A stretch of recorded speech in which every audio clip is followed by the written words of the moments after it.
Okay, everyone, so we're going to start this session. We just hit the record button, and we're starting 2 minutes after 2. So we are going to continue now with some reports. I believe we finished everything we wanted to cover yesterday, so I'm going to be starting the session, and I'm going to put the mind map on the screen once again so we know what we've seen so far and where we are at today. So I do know that Daniel will jump in later on when I'm done presenting these 2 reports that I have first. But just so you guys can follow where we have left off so far, this is what it looks like. So let me just use the laser pointer here and just point it out for you guys. So we will be sending this PowerPoint presentation after the session anyway, but today we're focusing on reports that pull information or mostly show records from warehouse stock. Report 12, the one highlighted in red, and also report 15. Okay, those are the ones I'll be covering. And then Daniel will jump in and cover the rest of them. And then if we have enough time, which I think we will, we'll start digging into write-off and disposal. But for now, we'll just start with report 12 and 15 and see what business needs and KPIs those require. We'll also take a look at the job aids. Now, I do have to inform you that for some of the ones that we are looking at today, the job aid is not yet available. In a sense, it is available if you go to iSeek and search for the job aids, but it's not yet up to date with the correct screenshots and so on. So I'll mention that which ones are the ones you have to pay attention to. So for those, I have not created a link on the slides, but anyway, we'll take a look at that one since the first one that we're going to be referring to is report number 12. And I'll let you know what you have to pay attention to and what not, even though you can see the job aid on iSeek. Okay, so let's start with first report 12, stock ratio. And also, as we've seen so far, that we have a Web Intelligence report and analysis workspace. We're also going to be looking at scenarios, but we're going to leave that more towards the end of the session. These are just going to be, if we have time, some demos. If not, we're just going to go through some screenshots of what the prompts and the reports look like. So basically, the business need for report 12 is to examine factors leading to excess stock holdings and identify surplus for redistribution and or absorption in the acquisition plan. Also, the improvisation of the utilization of serialized property, which is also called goods surplus. All right, this report measures percentage of serialized property held in stock and also applies to serialization profiles UN01 and UN05. So basically, serialized items UN01 and UN05. The intention of this report is to support the KPIs for stock ratio, which is the percentage of serialized property items held in stock, and also goods surplus. Percentage of serialized property items identified as surplus that meet criteria for intermission transfer with condition good and remaining useful life of 12 months. Okay, so there's quite some things to look at in this report. And also the intention is to compare actual stock ratio, percentage of items in the warehouse, to the target stock ratio to calculate the difference in overstock. We will be making reference to the job aid for this one because although some of the screenshots in the job aid are not up to date, the information on how things are calculated is accurate unless the RDM team will tell me the contrary. I believe that at least in terms of understanding what the report is returning for at least the Web Intelligence report, the contents of the job aid is still accurate, although the screenshots may not be the same. Okay, we're looking at the KPIs. The target for this KPI is set at intolerance rate %. Again, today we'll also be going back and forth through the job aids and what we can see in the reports themselves in pre-production. So again, basically we're focusing on, and let me get this, okay, the participants out of the way. The screenshot, as I was mentioning before, what we first have here is a screenshot of the prompt. And I did reference the job aid, even though I was talking to one of the RDM members before, and you will realize that if you click on this job aid, it will take you to the one that is published, but you'll realize that some of the screenshots are not identical from this prompt to the one in the job aid. But the contents, and what I mean is this overview, explanation that's found on page 2, to understand how the KPIs are displayed by business area and material group for stock ratio over 10%. It's still accurate and the information is still okay. The same for the scope determination. Only equipment in stock serialized, equipment with material assigned in master data, and also those excluded in transit equipment. So basically this information is still accurate, and if you do click on this link, you'll realize the screenshots are different. So basically that's what I wanted to make reference to at the beginning of the session. If you can see, the prompt is quite similar to those we've seen so far. And we're all familiar with these fields. The only one that probably has appeared here that is new or hasn't showed up in other reports is the equipment category, which allows you to filter before you even launch the report by the equipment category that you're interested in seeing. Okay, let's take a look at what that report looks like. Again, 3 different tabs as we see here. And right now we're in the first one, which is the KPI stock percentage emissions. And basically what we can see in this slide is the quantity in unit stock for the equipment business areas, the same thing for the reporting entity, KPI percentage, units in stock, the overstock eligible for surplus, and all these calculations and how these numbers appear are well explained in the job aid as to how you would get the amounts and quantities that we see here for overstock eligible for surplus, or even quantity declared for surplus. But this first tab defines and summarizes quite well all the items that we would be eligible for surplus, at least in quantity and percentage.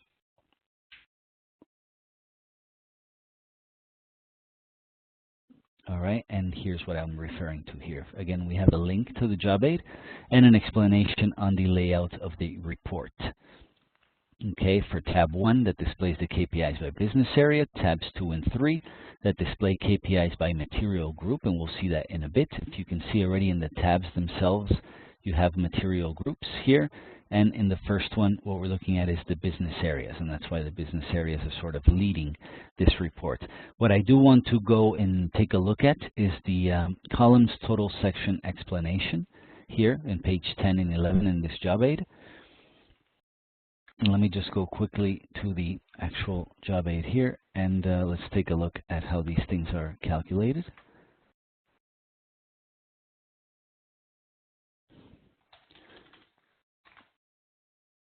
I'm just going to quickly pull the job aids for those and take a quick look at that. Again, you guys should all be familiar with how to access these job aids the way I do it through iSeek. And let's take a look at that page 10 to page 11 for the report we're looking at, okay, which one was report 12, and I'm looking at the analysis, the web intelligence report. And here we go. So we would be looking at this first one here. So you see that you have the job aid there, but again, as I was saying, just pay attention because the screenshots may be different. Okay, so let's go directly to page 11. So I'm looking at page 10 to 11, which is where we can get a better understanding of how these totals are calculated.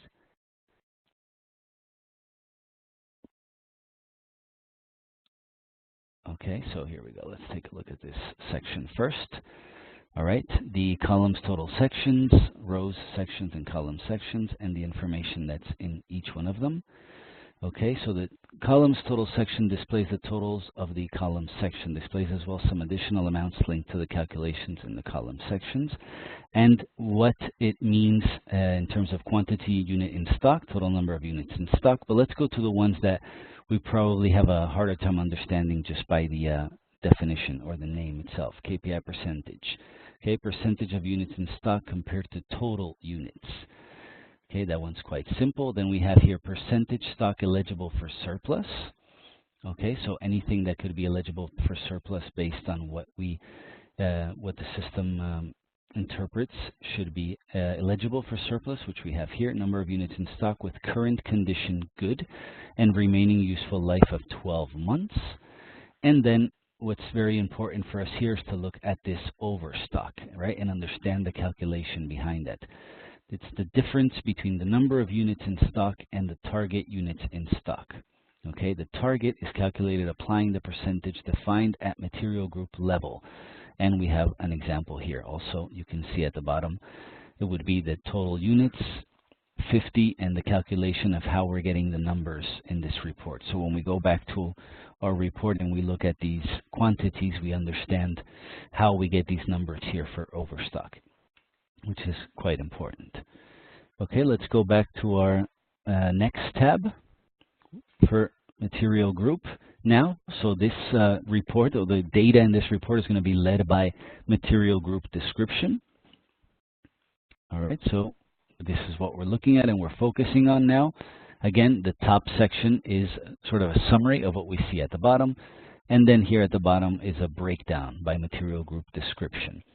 So the details, basically, of what we saw in the percentages in the tab before. Now we have the details by material group and the overstock by each material group, as well as the percentage and what we consider the quantity declared surplus or difference between possible declared surplus for each one of those different material groups.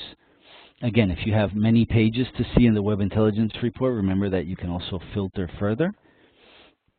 Let's go on to the next tab, which is the stock ratio over 10%. So again, the information that we're getting here is, I think I went too far there. Okay, so what we're looking at, it looks very similar to the other tab where we're looking at the material group, but in this case, what we're only looking at is the stock ratio over 10%. Okay, so that's what it is defined in this last tab. All right, again, the reports look very similar to the second tab, and I think was adding this to the last slide here. Let's go to the analysis workspace, where now we can probably break down a little further in our search. Remember that even though we have a mostly generic view of things in the Web Intelligence report, the one for report 12 was quite specific and in detail by material group. Here we can go even further. Basically, this is what our prompt looks like for a report 12 analysis workspace, and the scope again is exactly the same as the one we saw for the Web Intelligence report. Okay, equipment in stock, equipment with material assigned in master data, and it excludes in-transit equipment.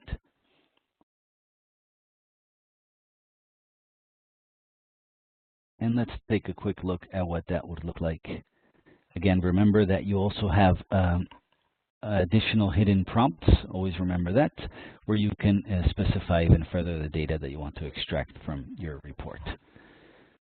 Okay, I think we've covered that enough in other sessions, so I'm going to go right to the results page. So let's say that we pull our AWS report, and this is what the default report pulls for us.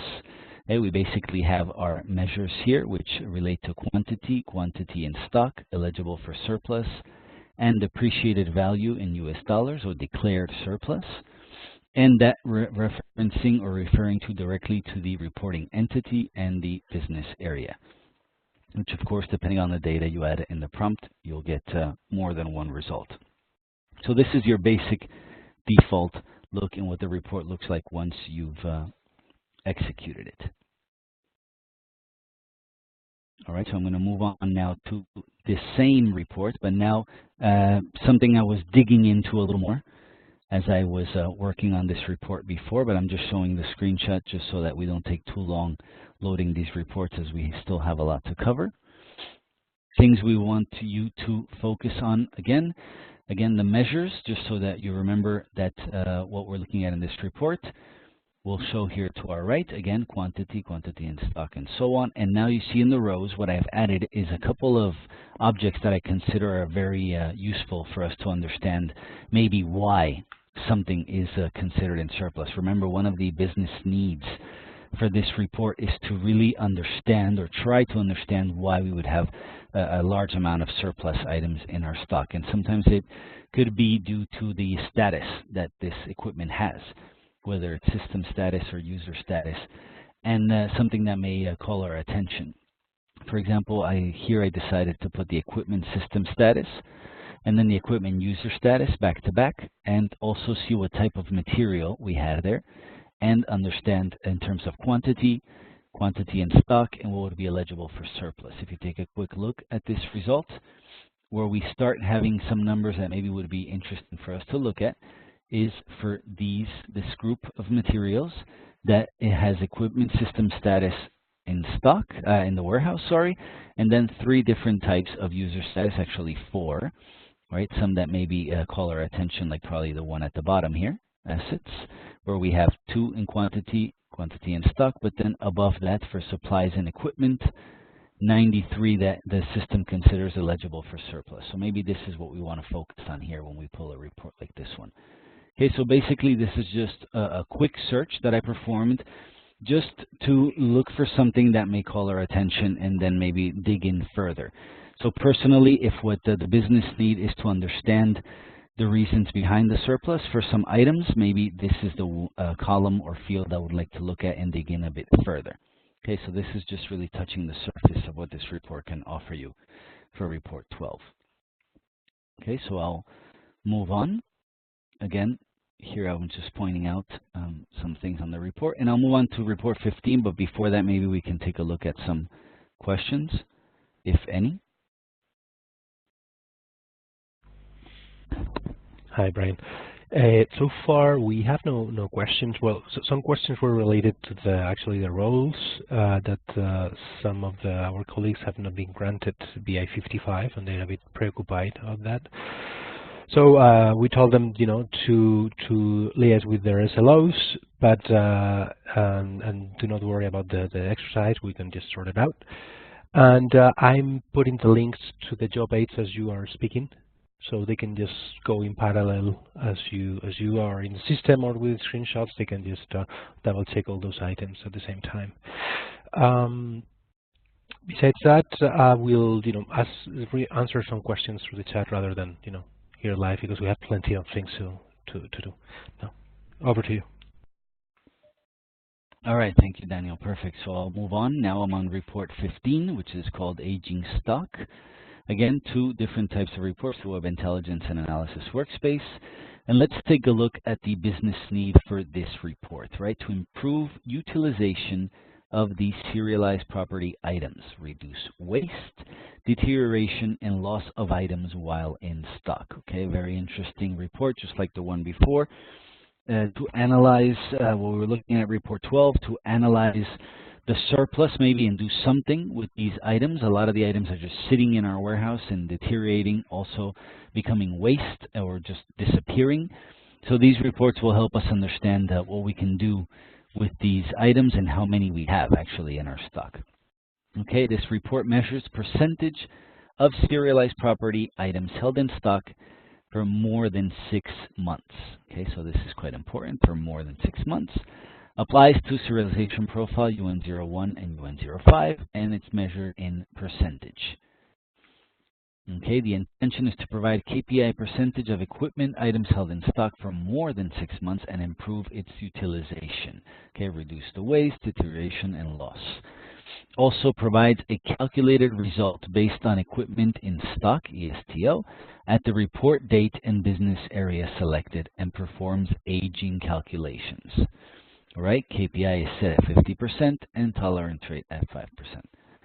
So I think that's straightforward. Let's take a look at what that would look like now in the Web Intelligence report. So we have our prompt, again, very familiar with this, nothing new here. Report as of date, which is our first field, would be always today's date. You add your business area, reporting entity, and then your minimum acquisition value if you want to reduce the scope of your search. Now here we do have a job aid that we can reference to, which again is here.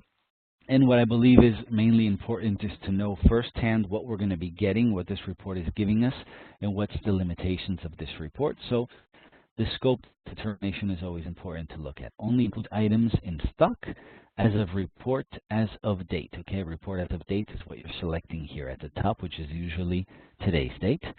You can find that on page 11. And then again, the entry of duty is the same as acquisition date for equipment originally acquired by business area. All right, so sometimes you'll see a field called entry of duty, or an object called entry of duty, and to understand what that means, it's the equivalent to the acquisition date for the equipment.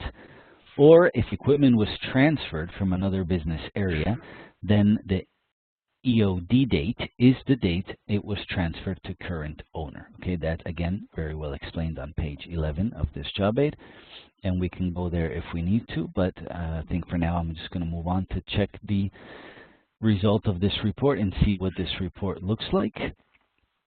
Okay, so we have again quite a straightforward report that divides the left section here in red in 3 columns: business area and reporting entity, and then our total quantity, and if it's greater than 6 months, the amount that will be greater than 6 months, the percentage of greater than 6 months, in this case 100% of it, based on the search that I performed, which usually the screenshot will be displaying, of course, the report as of date, which is either today or yesterday. So as of today or yesterday, these are the numbers.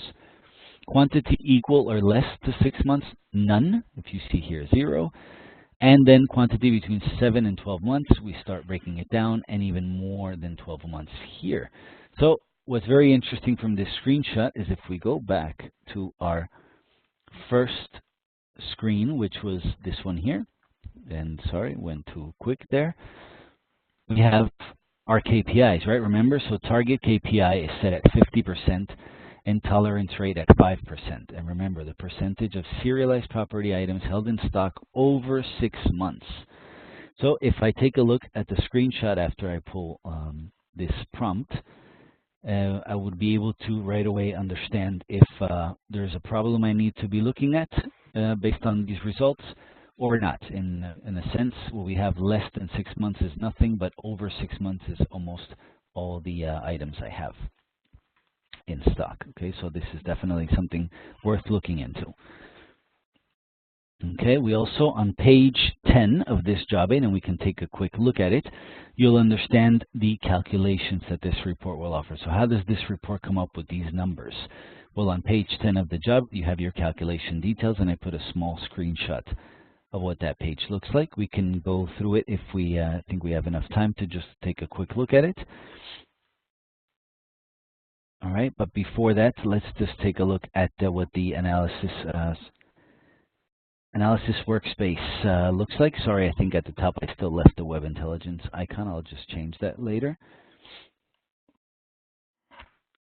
And the result of this report. So again, a lot of the times what we'll get here is the same measures, right? Total quantity greater than 6 months and so on, greater than 7, more than 12. So it looks very similar to your Web Intelligence report. But now, if I do realize that I have 21,812 items, more than 12 months in stock, then I may need to look at it and see, what do I have there? Why is that still there? Why is there so many?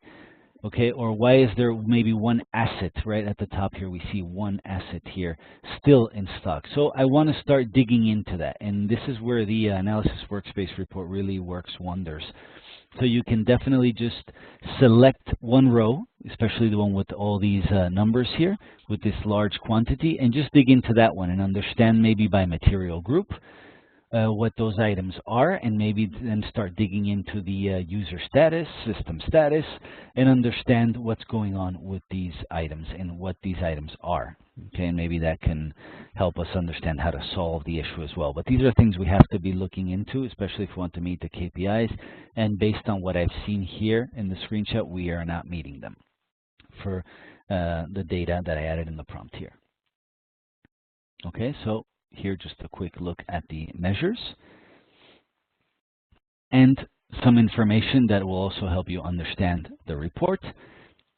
All available measures, there's more than just the ones you see here. Remember, these are defaulted, but if you double click on the filter for measures, you'll see more. Same with the rows and the objects, the ones that come by default, and the scope determination, okay, which is exactly the one I was showing for the Web Intelligence report. Okay, equipment in stock, report as of date. All right, so maybe let's take just a quick look at report 15. Let's go back to our job aids and let's take a quick look at report 15, even the aging stock, just to understand the calculations, the ones that I was looking at before. I just showed you a small screenshot, but now since we have some time, I want to go through and just point out that area so you guys understand how the calculations are performed in this report. And here you go. Okay, so again, we have page 10 for this report, and let me zoom in a little further and understand when I'm looking at the columns, total quantity greater than 6 months, less or equal to, greater than 7 months, and 12 months, where we're getting these numbers from, right? What are the calculations coming from? So you see total quantity of equipment in stock at report as of date is A, which is this column, equal to B plus C, which means we're adding whatever information is in this column plus C. Okay, so it's a very good screenshot to take a look at and understand how we're getting these figures in these numbers. Okay, just the same for column C, or what we would call column C here, D and E. All right, so I believe that's maybe enough information for report 15. It's now 2:30. Maybe we can switch, and unless there was any question, but I don't think there was any, so let's move on. Okay, just the last screenshot that we have here is me digging into this report a little bit more before the actual WebEx session, and you guys can see how far you can go with this, right? Equipment material description, user status, system status. Of course, these are tons and tons of items. I could just reduce them by the ones that show up for more than 7 months. But it's just to give you guys a quick look at what you can do with the analysis workspace. Okay, and some of the sections there. So I'm going to just switch over and give the floor to Daniel. Let me just end the slideshow here. Okay, and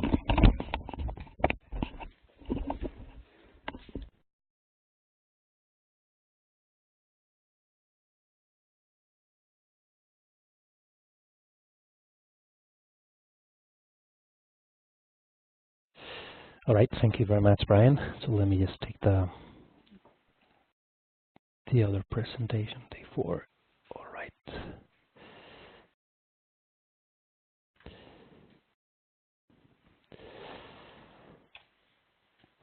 Okay, so thank you, Brian. We are about to finish most of the reports that you'll already see with the black background. Now we're going to take a look at the report number 13, 14, and 16, which is actually one single report, one Webby and one analysis workspace that combines the 3 KPIs. 13, it's related more to the operational stock, and 14th, it's related to the goods surplus, and 16, it's combining the past life expectancy in stock. So as you saw in the report number 12, 15, and these 3 KPIs, basically in the, let's say, like 3, 4, 5 reports, you have a very good perspective of how your stock is behaving in terms of life expectancy, in terms of percentage of operational stock being used, being in the warehouse, what you have in a surplus, and what's in terms of operational stock. So what I did is I created the three slides, one for each of the KPIs, although when we launch the report, the 3 KPIs will be shown into 3 different columns. So in pretty much in one snapshot, you will be able to see whether you do reach the KPI or you are far from it from the 3 KPI, from the 3 point of view, 13, 14, and 16. So the first one, operational stock, the business need included it to assess and improve the serviceability of the serialized property held in stock. So basically, we're gonna see whether we have our equipment that it's held in stock, whether it's in a good condition, it's in a fair condition, or we have problems and we have to recommend for write-off. That's why I put here a small table with the condition code that you may see in different reports and even in ECC, in the Equipment Master Record. But each of these codes corresponds to a description. So 1 is good, 5 will be to be tested, 4 recommended for write-off. So in a nutshell, operational stock KPI 13 will give you a bit of an analysis of the condition of your equipment in stock, and will give you the report measures the percentage of serialized property items in stock with the different conditions applied to both serialization profiles UN01 and 05, and the unit of measure will be percentage.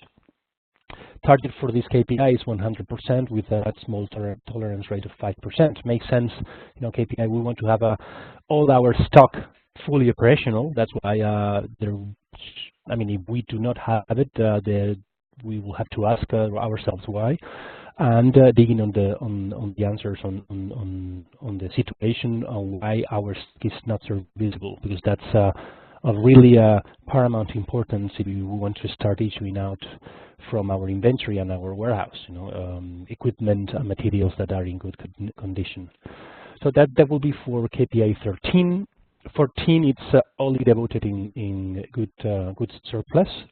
So basically, we're going to have the business need involved. It's to improve the utilization of serialized property through the identification of goods surplus, which is ready to transfer.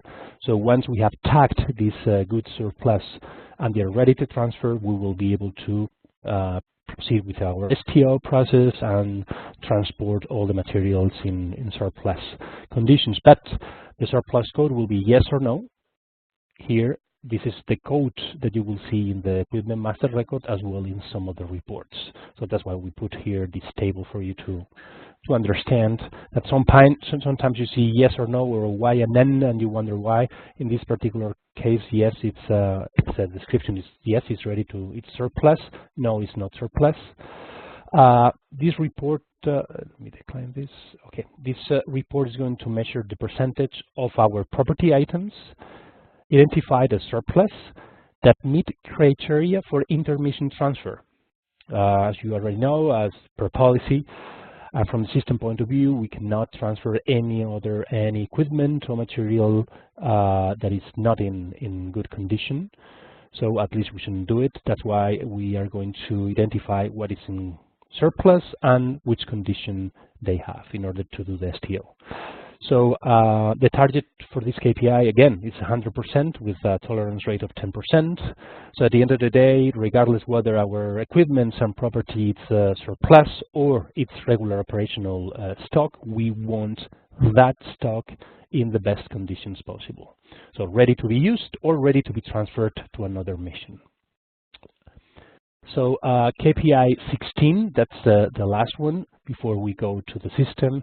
That's past life expectancy in stock. So there, on the contrary, we're going to take a look at whether we have to improve the effectiveness of our stock rotation. So the measurement is the percentage of serialized property items that has already passed their life expectancy in stock. Sorry, I think there is a typo there. I will correct it. So the unit of measure is percentage of stock which passed their life expectancy applied to both serialization profiles. So in a nutshell, basically KPI 13, 14, and 16 is going to tell us, okay, how healthy our stock is in terms of condition and serviceability, and then the stock that is not in good condition or has already passed its life expectancy will be targeted as well for us to take action, either to write off or to dispose it or to some other actions in terms of property. So having said that, the idea now is to go and take a look at the report to see how it looks. You see that the report is 13, 14, and 16 in one shot. It's a web intelligence report. So basically, KPI 13 you see that it's in yellow, it's a yellow square. So that will identify. I'm going to identify in all these columns that you see in the report what corresponds to each of the KPIs. So everything you see yellow will be KPI 13, operational stock.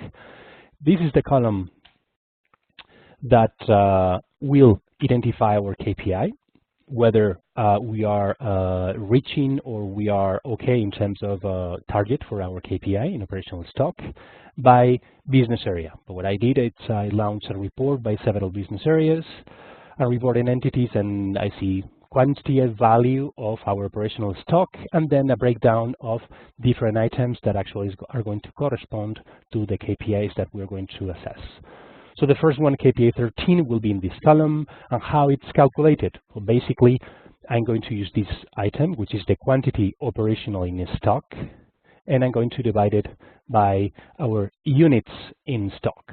So the difference, the division between the two multiplies by 100 will give us a KPI, which in this case is 50.83%, and that will be my KPI for this particular line, which is UNAMA reporting entity, UNAMA as a business area as well. Okay, this, don't take it for granted. This is not written in stone, this data. We just took a small range of time, and then we just pull out the data in order to have, you know, some numbers. So this is not, we're not focusing on any particular mission, on any particular time frame, and on top of that, the data that you see in the screenshots are coming from pre-production. Okay, so that will be the column for you to identify KPI 13. So we move on to the KPI 14, and as I said before, all the KPIs will be shown in just one shot of snapshot here. So KPI 14 will be in the previous column, which is percentage of goods surplus. And how we're going to calculate that, it's basically the quantity in good condition of goods surplus in stock, this item divided by the quantity of surplus in stock. So as you see, it's 0% because we don't have quantity in the UNAMA, and UNMIS, but I think in the fourth line here, we have 3 items in good conditions, and they are in surplus. So it's 100%, so we are reaching our KPI. So it will be for UNMIS in this case, right? Obviously, when you launch the report for your own reporting entity or your own business area, you will see fewer number of lines, right? What I did here is just created a combination of several business areas and reporting entities to come up with different numbers. So that will be for KPI 14, goods surplus. And then we are going to finalize with KPI 16, which is the life expectancy in stock, in red. That's here on the bottom in red. And let me use the laser pointer. I think it's much better. Okay, yes, much better. So that's the column that will identify our KPI, 16, life expectancy in stock. How we're going to calculate that? Okay, so we're going to calculate it by dividing our quantity, which already has passed our life expectancy in stock. That's already identified, right? Because we have dates of entry and the current date. So the system is going to calculate that in terms of days. And then we're going to have our quantity in units in overall terms in our stock. So if we divide both items and we multiply by 100, we'll come up with this percentage. 34% for the first line, and some other percentages for the rest of the business areas and reporting entities. So in a nutshell, basically one screenshot is giving you in 3 main columns, these yellow, green, and red, the KPIs and the picture of your KPIs for operational stock, surplus, and life expectancy. Obviously, you can complement all that information with the previous 2 reports that Brian did show before, related to the stock in terms of the time that has been in stock and the breakdown of different days, and report number 12 as well. So how this report looks like if we are talking about an analysis workspace in this case, right? Because before it was a web intelligence report. Now we have the option of having this analysis workspace as well, and it will work the same way. We do have 3 columns within all the measurements that will address our KPI. So 13 will be here, percentage of operational stock, 14 percentage of goods surplus, and the fourth column will be the KPI 16, percentage of past life expectancy. So first thing you do when you launch a report, you actually have nothing to do but just take a look at the percentages, which will be given to you right away in only one line. So I did launch for MINUSMA. I have the numbers of pieces of equipment in stock, percentage of units in stock, the equipment value in US dollars, and then from there I will have a series of percentages. 3 of them are addressing my KPI. Then, if on top of that, as Brian explained before, and we want to dig in just a little bit and find some issues or try to address some concerns related to features related to our equipment and the company or the vendor or who is responsible for, then we have a series of objects there that we can drag and drop, and from there we will be able to enrich our report based on the first line. But remember that the first line is giving you already the KPI as a whole, and from there you can start drilling down. For that, I don't know if you have any question, Brian, before I move on to the exercise on this report.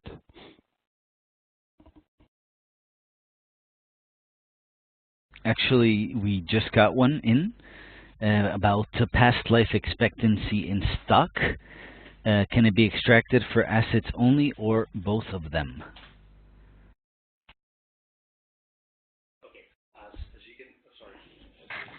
I didn't unmute myself. As you can see in the template here, the measurements of this report, it's serialized profiles 01 and 05. So it's property items related to our stock, our operational stock. But I don't know, Cass or Kirill, if you do have a... Yeah, it's our equipment and then the assets as well. Yes. Yes. Yeah. Please. So one of the things that our users should be aware is that we are mapping all equipment, even non-fixed assets, to the IPSIS useful lives, right?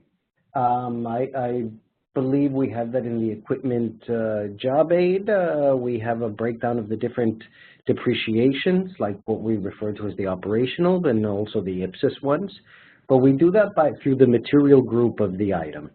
The material group is assigned to an asset class, and then the asset class we derive the useful life. So yes, this would function for any. Thank you, Cass. On top of that, I don't know, Brian, you can just post in the chat the job aid so we can see what it's in scope determination as well, which is at the very end of the job aid. You can always identify which are the boundaries of our report in terms of data. So it's over here. So thank you, Cass, for that. Let me go back to the presentation. I think it's over there. Okay. So let's going back to the exercise for you to take a look at more or less what you can expect in the exercise that we may ask in the test.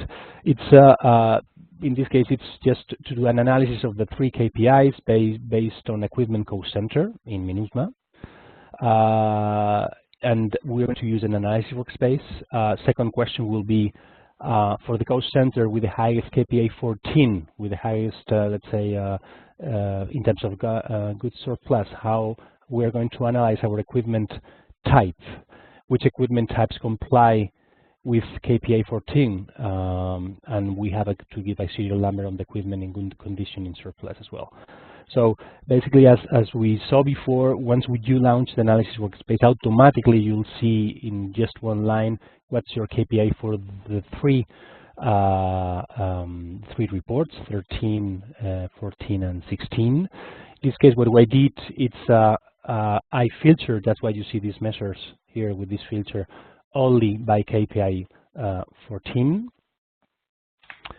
And then I drag and dropped from the left panel our equipment cost center. So we have a breakdown of all the cost centers in MINUSMA and the percentage of past life expectancy in stock, either for equipment and fixed assets, by each of the cost centers.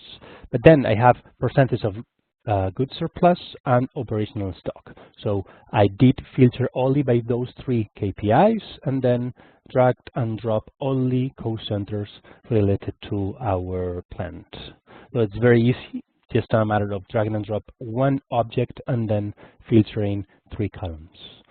In this screenshot, you can see that, for example, the MINUSMA Engineering and Facilities Management, it's the only cost centers with percentage of goods surplus.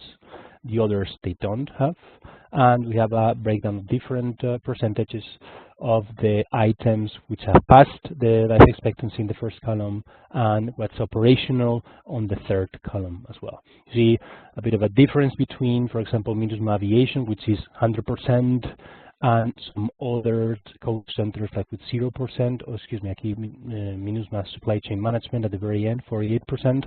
As I said, do not take it as this is going to be like accurate data, because what we just took a random range of time, and this data it's only up until 2018 in regression. But you know, minimal, with just minimum effort in this analysis workspace, you can just come up with pretty decent, let's say, reports where you can just do an analysis by cost center or by authorization group of these three KPIs. Okay, so that's K13, 14, and 16. Okay, which equipment types have KPI 14 goods surplus? So if we just drag and drop equipment types, this object, then we will be able to see the different equipment type description as well. If we drag and drop the serial number of all those equipments, will be in the last column.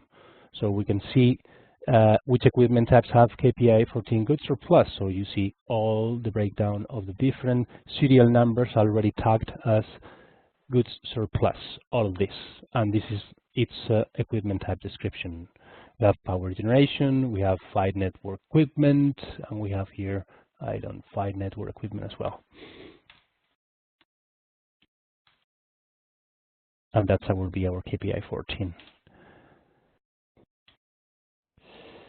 So we didn't want to go into the system in order to avoid a bit of lose time in case that we have to wait for the prompt. That's why we animated just a little bit the screenshot so you see how it's done.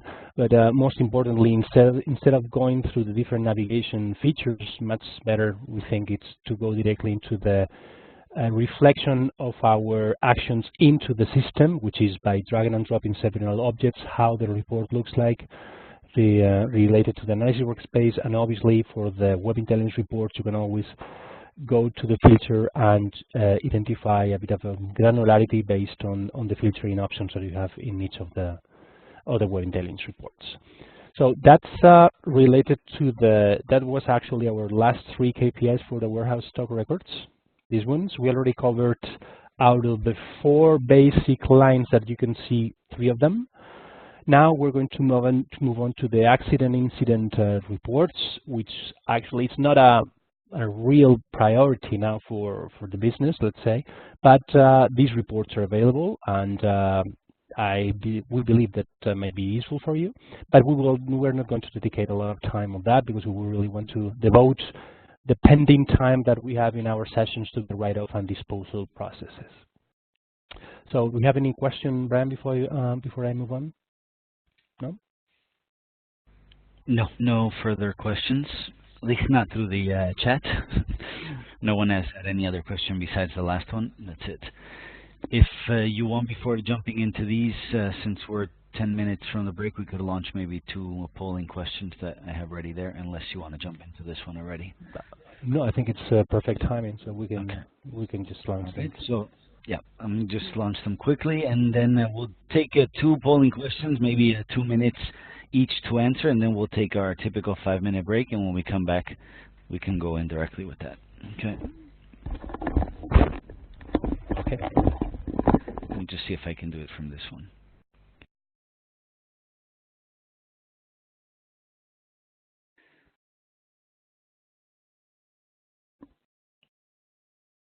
No, I believe I'm going to have to use the other one. All right.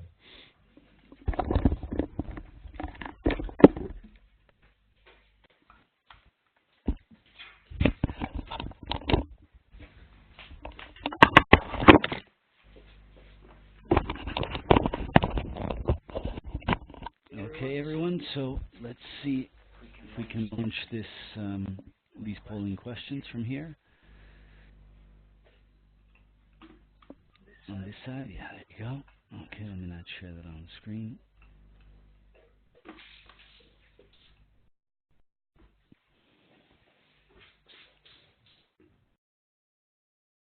Okay, so I think, yeah, you can hear me, right?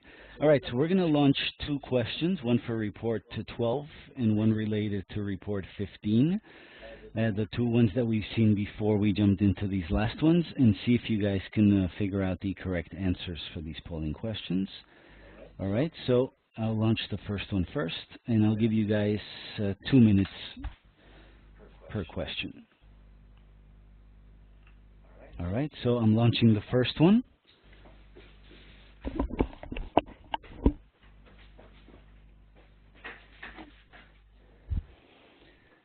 And I see at least one person has joined in. Okay, everyone else is starting to take these. So these are just a quick review to see if you guys have followed the initial sessions.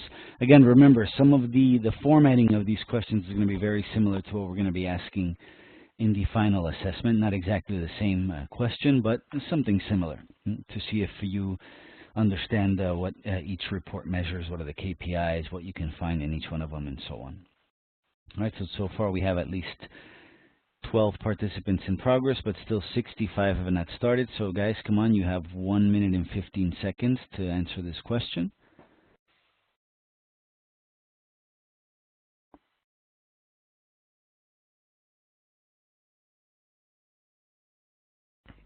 Yes, we do see that a lot of attendees have not started. Important to take a look at these polling questions, because these should be the stuff that you may expect to have in the test at the very end.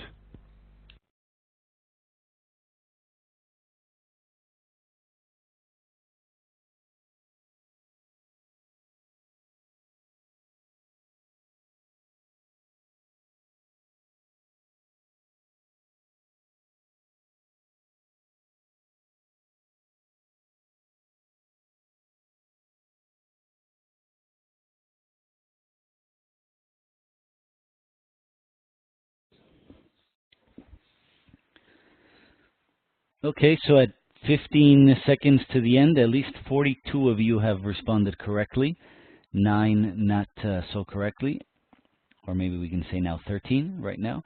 Thank you guys for taking your time to do this quick quiz. And the time is up. Sorry guys, I would put more time, but I didn't really want to spend 5 minutes on just one question. So if you guys are attentive to the session, it shouldn't take you more than 3-4 seconds to answer. All right, so once this one is over, which I got 5 more seconds to go, I'll launch the next question, and then we'll go on our break. Okay, so I'm going to share the correct answers with you guys. So of course, the question was, what report would you select as a commodity manager if you would like to examine excess stock holdings and identify surplus redistribution while improving utilization of serialization property? That was report 12. Okay, so that was the correct answer. That's 45 of you have answered that one correctly. And now we'll go and launch the next polling question. And again, add, let's do 2 minutes again, and open the poll for this one. Okay, So here you go. It's already launched. Make sure you pay attention to your screen if it's asking you to allow a pop-up.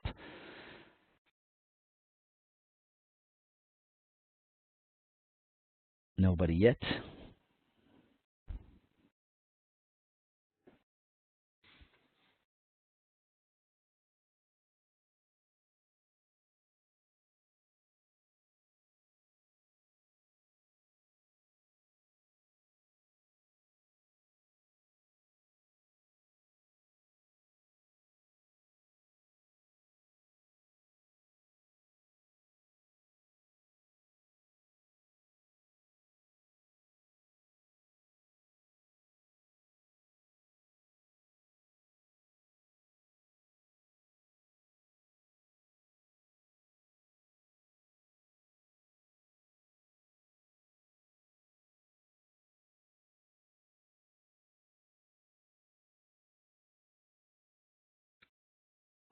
All right, thank you guys. We got almost a little less than a minute for the next question. Still 36 of you have not started, 42 of you have finished. Thank you guys for taking the small quiz here. And as soon as we're done with this, I'll share the correct answer and we'll take our 5-minute break. Or 6-minute break, maybe.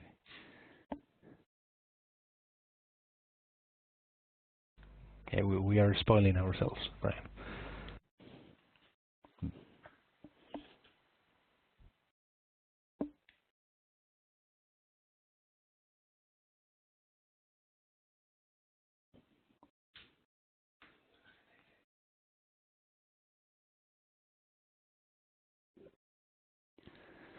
All right, so the polling is over. At least 47 of you have answered correctly, 13 incorrectly. So that gives us quite an idea of if what we're explaining here is clear enough or if there's still things that we should go over.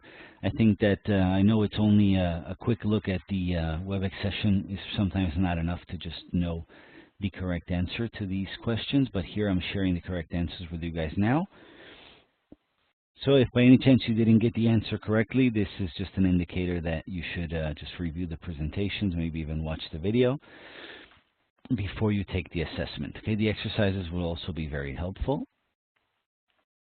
Okay, and let's start our break now, and we'll be back in 5 minutes.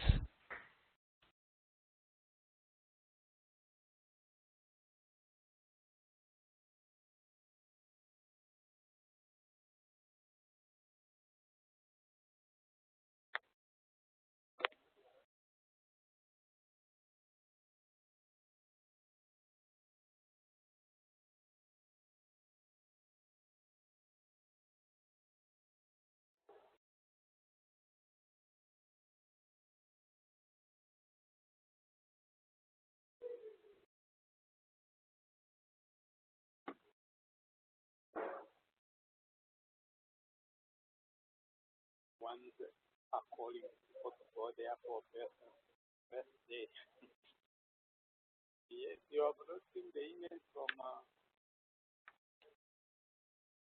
yes, kind of nonsense.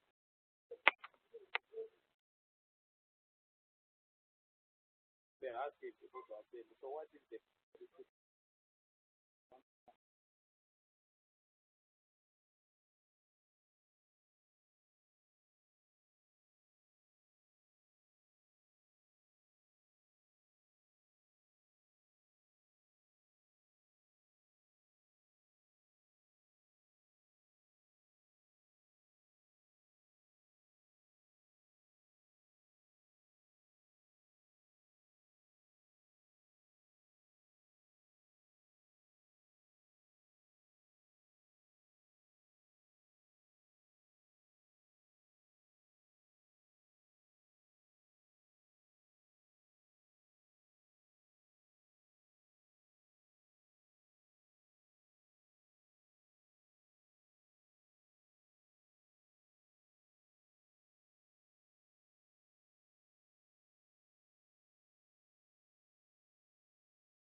Okay, everyone, we're back from the break, so I'm just going to stop sharing the screen and make Daniel the presenter now.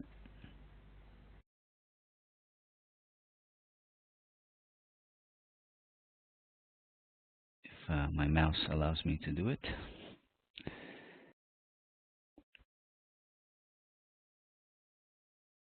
All right, here you go.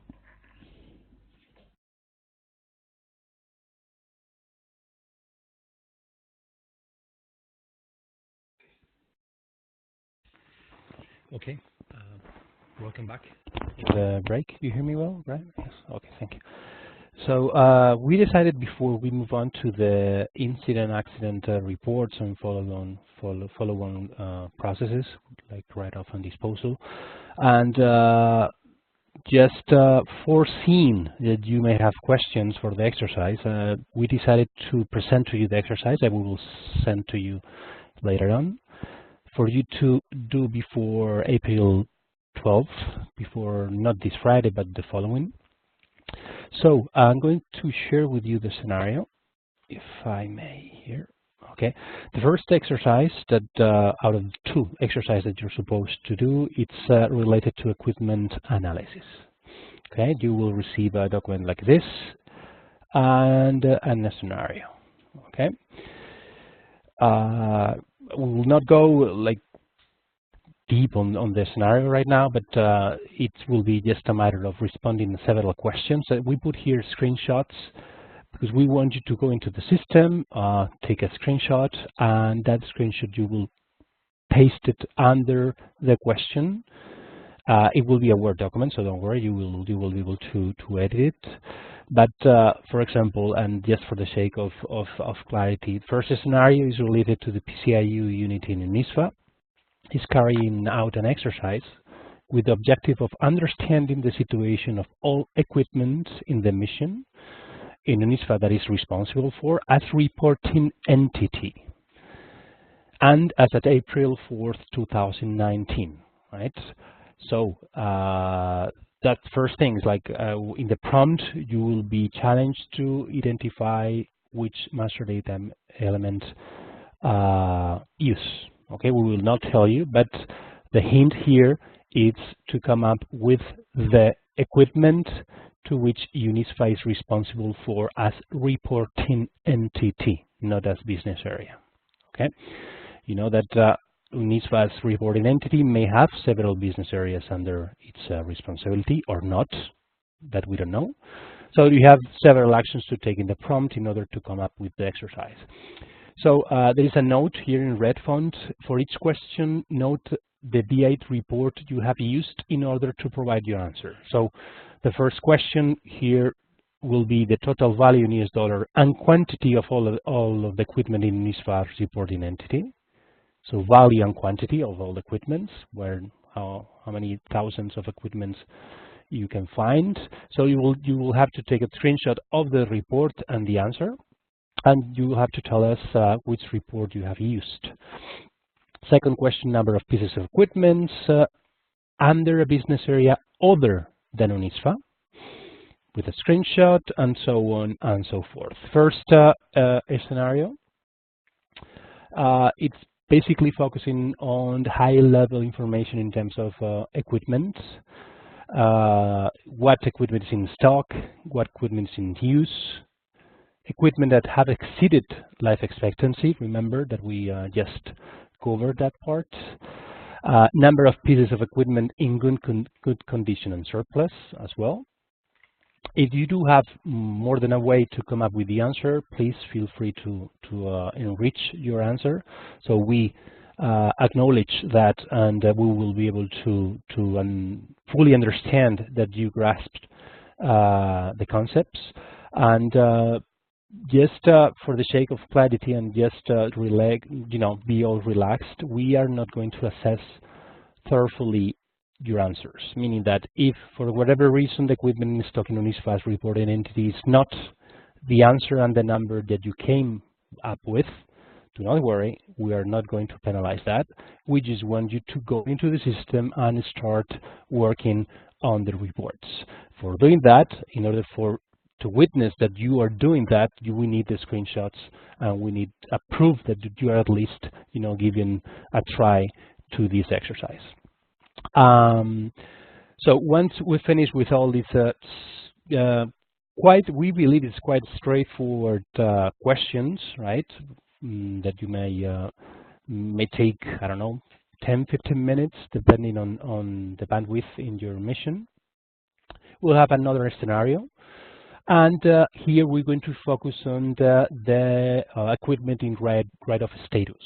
Okay, so there is an audit in NISFA, and it was reflected that many of the equipment master data records were not accurately updated for some reason. So for the above reason, NISFA would like to carry out an analysis on the equipment and identify what's going on. So for doing that, NISFA decided to do it by Fund Center. So first, we want you to come up with the answer of how many pieces of equipment are within write-off status. And you give us a screenshot of that, and the breakdown by Fund Center. Because maybe if we do a breakdown by Fund Center, we may come up with the different percentages of statuses in write-off, and that might give us a bit of an idea of whether we have a problem or whether there is something we want to dig in just a little further. Okay, so as we said, you can use production for this. We just took this mission as an example. If you just want to use your own mission for whatever reason in order to perform and do the same exercise, feel free to do that. But it's better if we all focus on the same, let's say, master data elements, so we can identify the number of items and will be agreed for all of us, so we can assess and evaluate all these exercises in the same way. And then the idea is to, we are asking you to insert a calculation, small things, let's say just a little bit farther or more advanced in terms of navigation, nothing too complex. But we're going to ask you to insert a calculation and, come up with an answer to a couple of questions. So this is the theory and a bit of what you're going to receive. Now I did the exercise, and let me just see, what is it? Let me see the exercise, if it is here. Okay, I did the exercise. The solution is over here, and I'm going to go fast on this so you cannot copy it. So, but the solution is basically there, right? So you have there the scenario. Here I just copy and pasted some screenshots. See, this is the thing that we are asking to you. So this is a screenshot highlighting a bit of the answers here, right? So for each question, you have a screenshot and some let's say color that will identify which are the solutions that we are looking for. The same thing for the second scenario. All right, and with a bit of the calculations, right? So this is just a little bit what we are asking you to do. So basically, this is the solution that we are asking you to go through, and please do not think that you're going to be penalized if this is not the number that we're looking for. We just want you to start using the reports. That's the whole rationale behind these WebEx sessions, is to introduce to you the reports, to introduce to you how they work, but I'm sure that you, more than us, know the business scenario and the business implications of all of these things and all these KPIs within the mission. So this will be sent to you, the exercise, today or tomorrow latest in the morning, and we decided to put it now in the middle of the session rather than in the end, in case that you have some questions. I don't know, Brian, if we have some questions about this before we move on. There was a question, but I'm not sure if they were referring to the exercise or BI in general, which was, are we limited to our own mission, or can we see other, can we access data from other missions, or are we limited to our mission? If this is in general, Umoja allows them to view any mission. If you're talking about exercises, then actually we ask you to please follow the data we provide you. So if we ask you to use reporting entity UNISFA and business area UNISFA, use that one, because like that when we correct it, we have the same answer for 90 and so on students instead of looking at 90 individual answers, okay, permission, which would be a lot more complicated for us. If that's the case, that's the only question there is. Yes, indeed. Thank you, Ryan. In terms of the data access in BI, the only restriction is the role that you're given to that will give you access to a certain number of reports or certain type of reports. So giving you power user access to property management does not mean that you have full access to, for example, finance or funds management BI reports. So that's why we are telling you, please do ask, if you do not have it already, BI 54, 55 roles at least, which means basic user or analytical user. BI 55 will be the best. So you can have access to all property management type of reports as an analytical user. Okay, and you would need, in order to do this exercise, that role. If for whatever reason you don't have it, that's worrying, because you were notified as an LP in GDP, as we have been carrying out this exercise for quite a couple of years already since we decommissioned Galileo. Please, you have to use these roles, and you should have been granted, I think, since 2018, we believe. If you do not have them, that shouldn't be an excuse not to do the exercise, because we're expecting you to have that role before we started the WebEx sessions. But don't worry, if there is a good reason after that you have, for whatever other reason, the role, we will take that on account. Don't worry. Okay, you will not be penalized. But we are assuming that if you were invited to this session, it's because you're going to make use of these reports, and as a result of that, you are supposed to have the proper role in order to access it.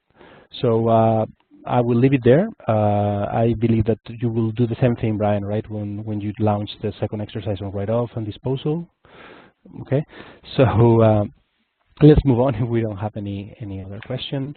So now we're going to move on to the incident accident property control reports, number 28. That's a KPI. Well, really, there is no KPI involved. As you see, there is not applicable, because there is no proper KPI for incident accident reporting. What we have here is a couple of reports, Web Intelligence and let's say a sister of that report, which is an analysis workspace, that basically are going to focus on the same data universe, but the things that you can do in one or other report are different, as you already know.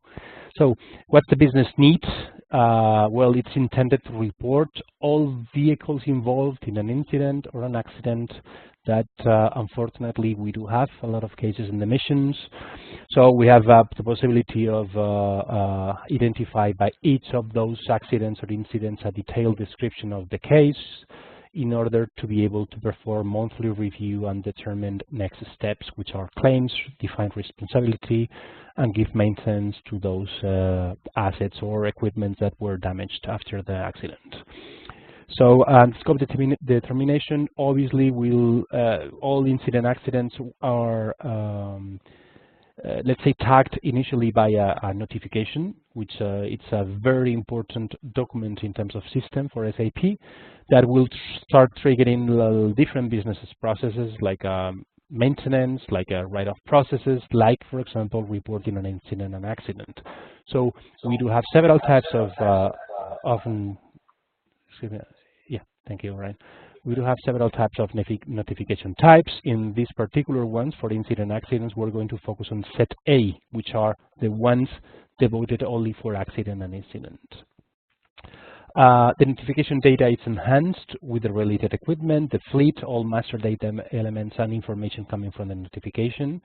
Remember that this is a list of notifications related to set A type of notifications, and from there you'll see the report is huge with plenty of columns and descriptions to be used in order to identify your monthly review of these items. In terms of Web Intelligence report, once you launched the report, you'll see that there is a large number of columns that are going to be displayed, retrieving a big number of rows.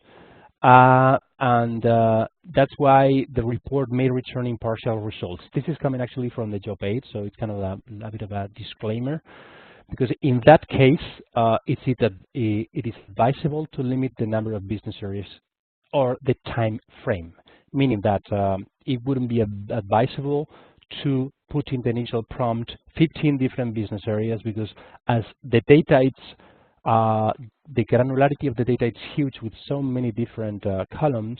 If you put a lot of business areas with all the notifications involved, the performance first may be affected, and secondly, maybe the information will be limited to a certain number of data. So some data will be out of the scope.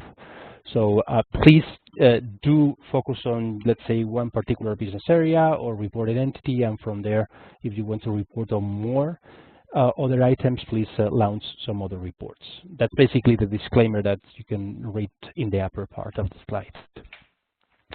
So what you can find there, well, of course, notification details all over the place. In the notification we have, it's where we actually describe the accident, the business area involved, where the equipment is, let's say, reported, the planning plant, which is the code of the costs in case that we have a code for that incident or the accident that has occurred, the equipment number, description, model number, the license plate, of course, of the vehicle, and driver name, if it's applicable, and the location of either the equipment initially and then where it was, where the accident took place. So a lot of information for these two reports. As you see, it's a web intelligence, but as well as analysis workspace. We didn't even try to come up with a scenario, because this is not a priority for the property management point of view, although it's an important thing. We are not saying that it's not important, but for the sake of time, we decided to not to create a scenario per se for you to play around, because it's not a priority, and because we only have 5 days and a very important business process to go through. So with this, I think we may want to jump, Brian, into the write-off process if we don't have any further question. Over to you. Yes, no further questions. I'm just sharing now the link to the job aid for report 28, and just share that now, and I can jump in and show you guys the other. I think we have enough time for maybe 2 or 3 more reports. We'll see. I wanted to dig into the system a little bit and play around with one of the reports. Depending on the speed that the data loads at, we can take a look at it. Right on. Okay, let's change seats now.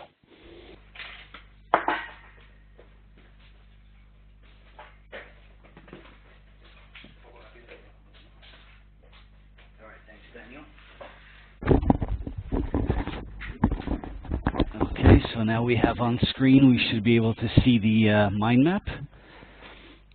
Just find where the mouse is, okay. And click my pointer here.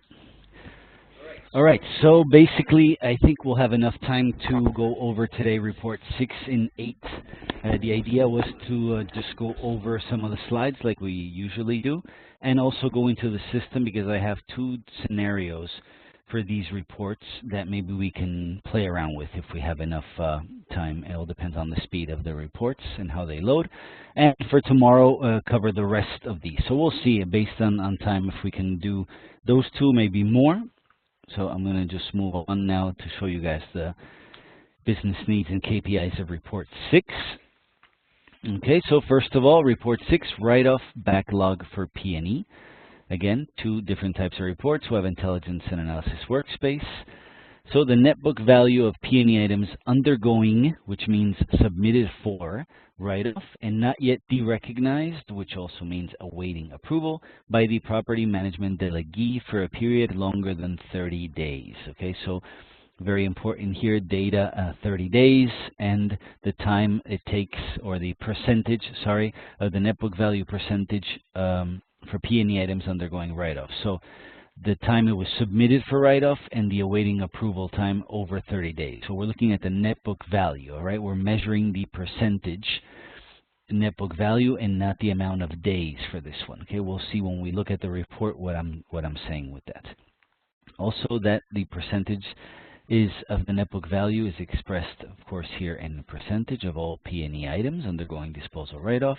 And the intention of this report is to support write-off backlog property management KPI and help business ensure P&E items undergoing write-off are de-recognized as close as possible to the event trigger. Okay, KPI is set at 0% and tolerance rate at 10%. So now let's take a look at what that report looks like so we understand what this report is actually measuring.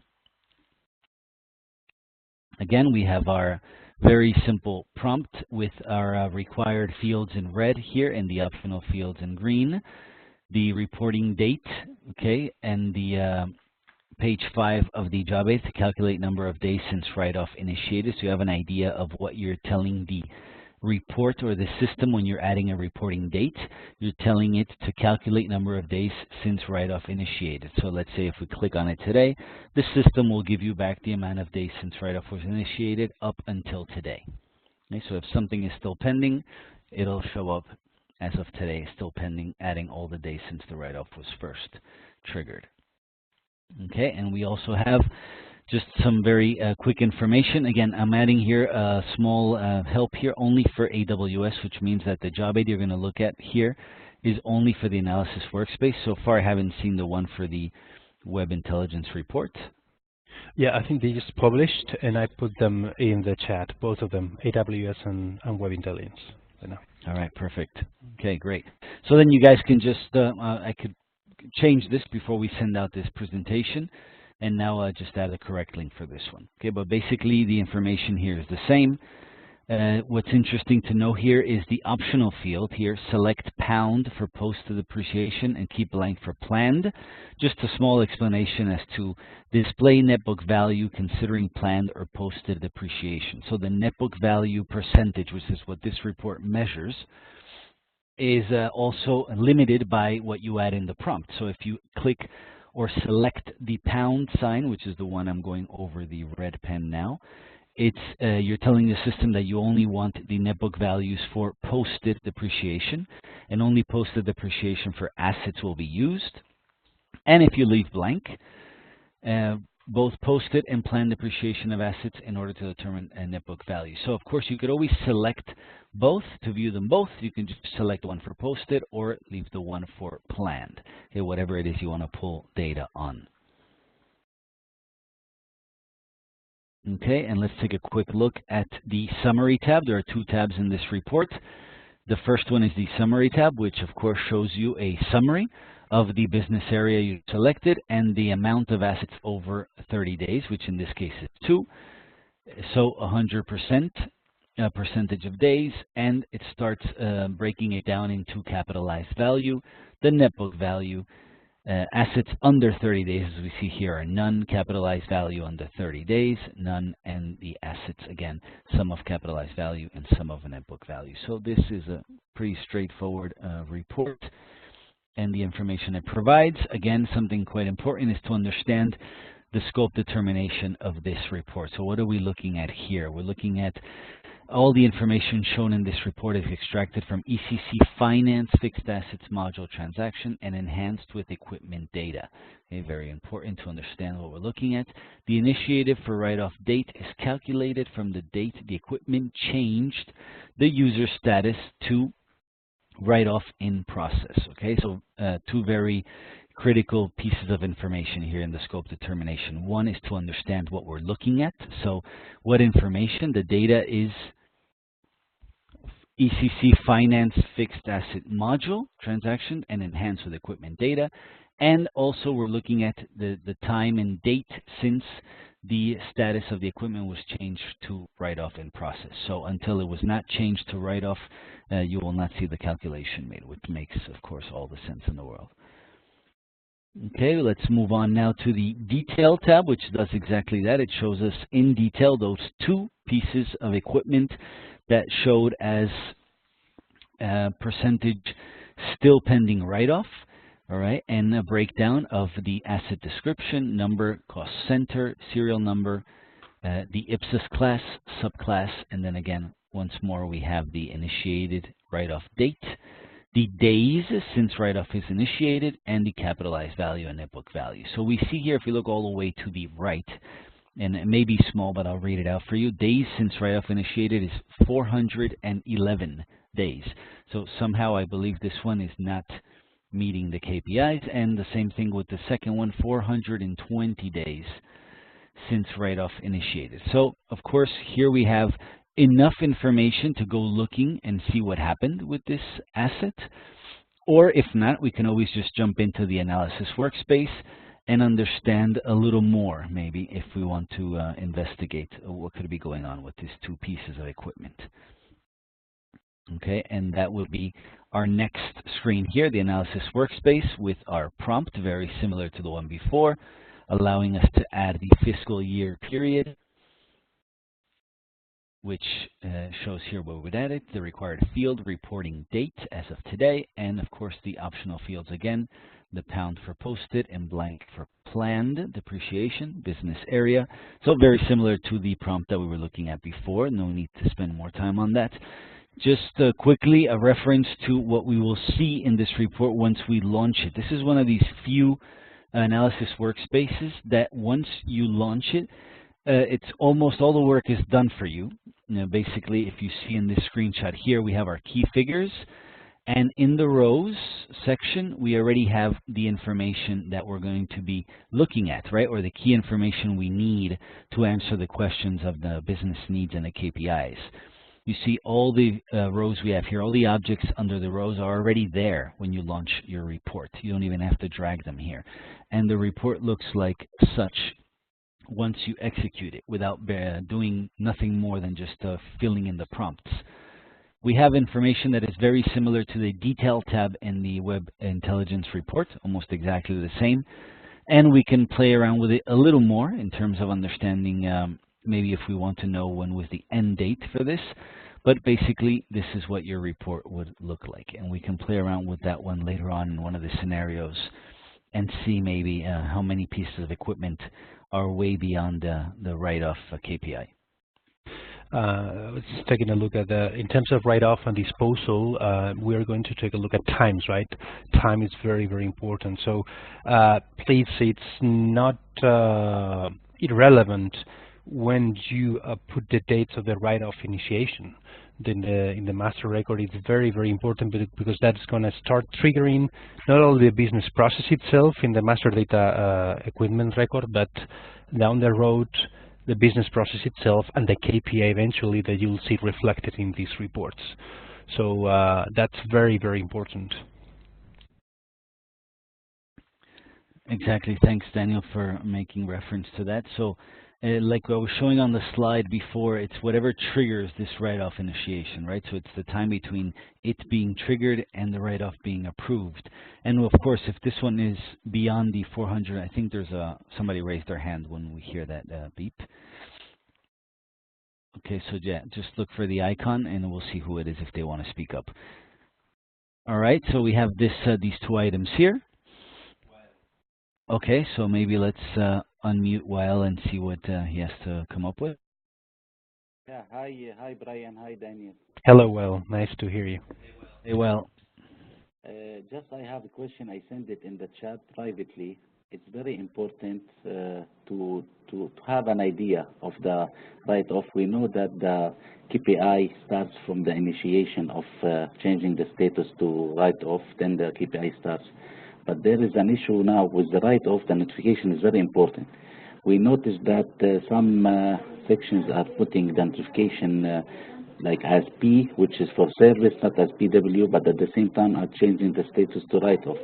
If it is possible to add that field, which is notification type and the notification number in the two WebEx, in the WebEx and then the analysis, it would be helping us a lot, to know what is the number of the notification versus the write-off case. Then it will help us a lot in order to meet the KPI, which is 30 days.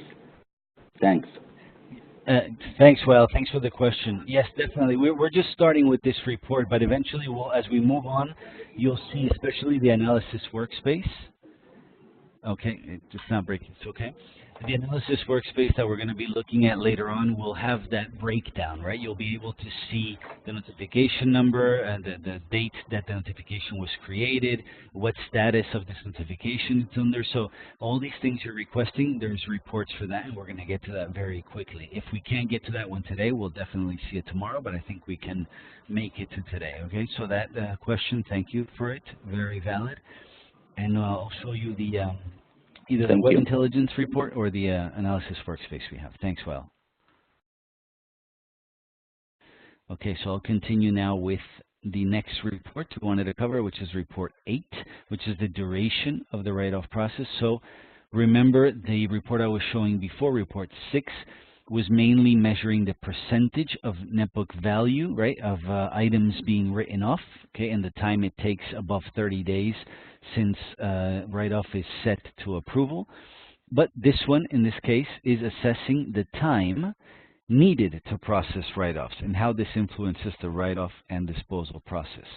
See, this one is measured in days, and it's calculating the average duration of write-off process completed in current reporting cycle. Okay, the intention of this report is to support write-off completed timeline, and we'll understand what that means, equipment that has been approved for write-off during reporting period, and write-off pending timeline, equipment that has been initiated for write-off but has not yet been approved. Okay, so basically pending timeline is the one that has been initiated but not approved, and completed has been initiated and approved. Okay, this is going to show us the duration of the write-off process, count of equipment, and its write-off classification. All right, so this one already starts providing us a little more detail. The one before was focusing mainly on net book value and the percentage of net book value. This one digs into the days and time frame, right? The KPI is set at 90 days, tolerance rate at 30 days. We'll take a quick look at the prompt. As we can see here, we can also select the equipment type, asset, other, or both, as we see here. And we have our scope determination again in the job aid, so you guys can take a look at that page 13. I'm going to move on to what the report looks like because I think it's worth a while digging into the actual reports in the system for these reports. Okay, so what we have here is the report divided into 2 sections, one for completed, one for pending. So we can see here in this specific case for Unifil, nothing is pending, and completed we have quite a number of them, right? Total number of equipment write-off, 189, if I can see well from here. And also the KPI for write-off completed in terms of days, 17.24, so we would be meeting KPIs, definitely doing good here in this specific screenshot. Also a link to how data is calculated in the job aid, the KPI for write-off, completed versus pending. Also there with the page number. I think you guys can check those job aids in your own time, and we'll just move on now to the reports themselves and what it looks like in the analysis workspace. So if you guys take a look here, what we're adding is the business area, reporting entity, fine, but now we have a new column here for write-off classification, okay? And we also have just the key in this sense, but I'm sure we also have a description. And once we go into the rows, we can see the objects and maybe see the description of these items for write-off classification, the number of equipment and average equipment timeline. Okay, so in this case, for both 15 and 20 days, we would be fine. But if we keep track of these, it would help us understand if we are about to break our KPIs or we're meeting them just fine, and understanding what pieces of equipment those refer to. As you see, we have a full list of objects here to the left that we can still use and drag in and out of the report. So let's probably get into that now and see what the report looks like. So again, you link to the job aid. And we can move on to this next screenshot just to show you guys what the report can look like using the following objects under the rows and getting the following results. Okay, so just playing around with it a bit just in case the system acts up too much. And in the meantime, while you guys look at this screenshot, I'm going to start launching the report in the background so it takes a little less time. Okay, so I'm going to just log into Umoja, and I believe that these reports are available already in production, so maybe we can take a look at them directly in production. And while Umoja loads, let's go back to the screen I was looking at before.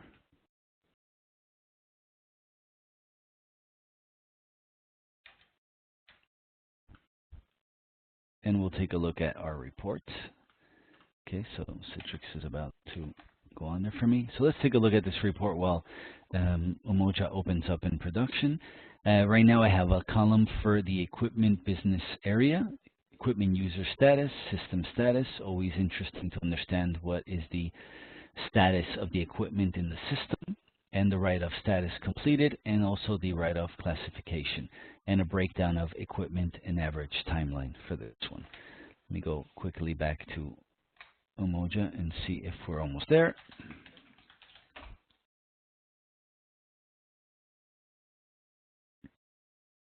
And here we go. Okay, so now I'm in production, and I think it may be a bit small, but if I can make it a bit bigger here for you guys. Just want to make sure everything fits in the screen. Okay, so I was looking at report 8, which would be the analysis workspace here.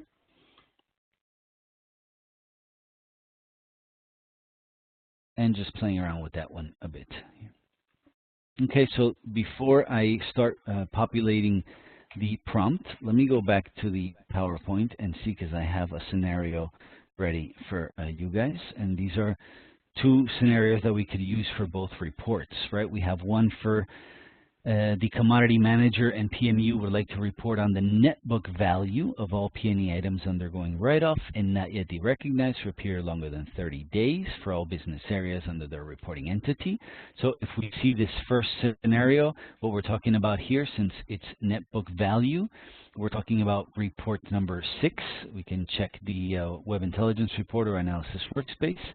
And for the one in the bottom, which is the one I have in production open now, and that's the one I'll be focusing on, is Commodity Manager and PMU would like to report on the time needed to process all equipment undergoing write-off for all business areas under their reporting entity.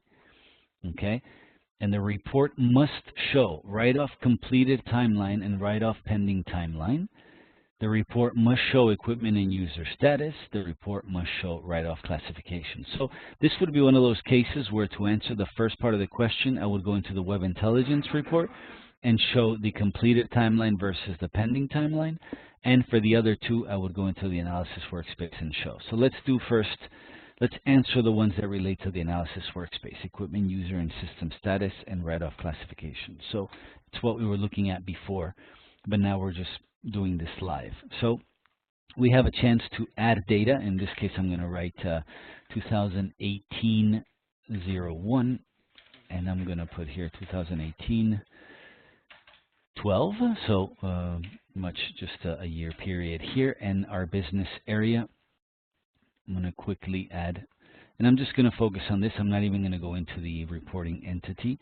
Maybe we can just go with UNISFA, since it's the one that was Daniel was showing before one of the exercises, just to take a look at totally random here, okay, not trying to put anyone on the spot. And then the equipment type, we can select assets, both or other. In this case, I'll just select both and execute that report. Okay, now all these are filled in. I still have some more optional prompts, one more exactly, but with what I have, it's more than enough, just to give you guys an idea. And we're going to take a quick look at what this report would look like. All right, so while this one loads, we can go back to our presentation here, take a quick look at the first. And there's a question, Daniel? Yes, well, a couple of questions on why selecting both, but this is actually a part of the prompt that is not only applicable for write-off, but some other reports. Please bear in mind that when you select both, basically you are selecting assets and non-assets type of equipment. So why Brian selected both? The only reason is because he wants to have a wider broad of data, nothing else. I mean, if you only want to focus on assets, you put assets. If you want to only focus on equipment not tagged as assets, you put other. If you want the two of them, you put both. Nothing else.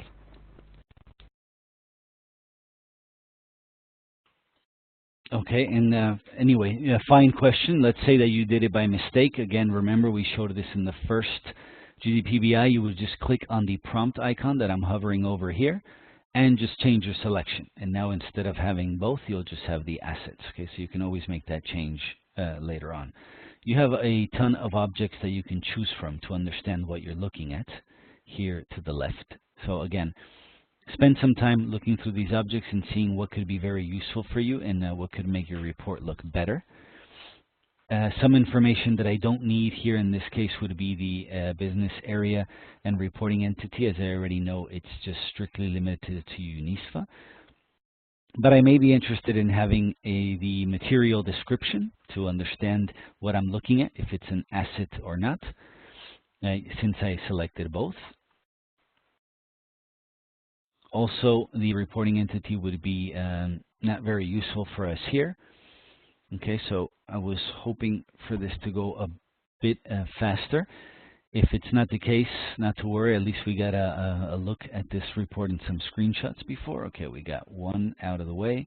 Let's take the reporting entity out of the way, and then I'll just maybe drag a couple of objects into my rows so that I can liaise the write-off classification of these equipments, of these pieces of equipment, to either their description or their status in the system.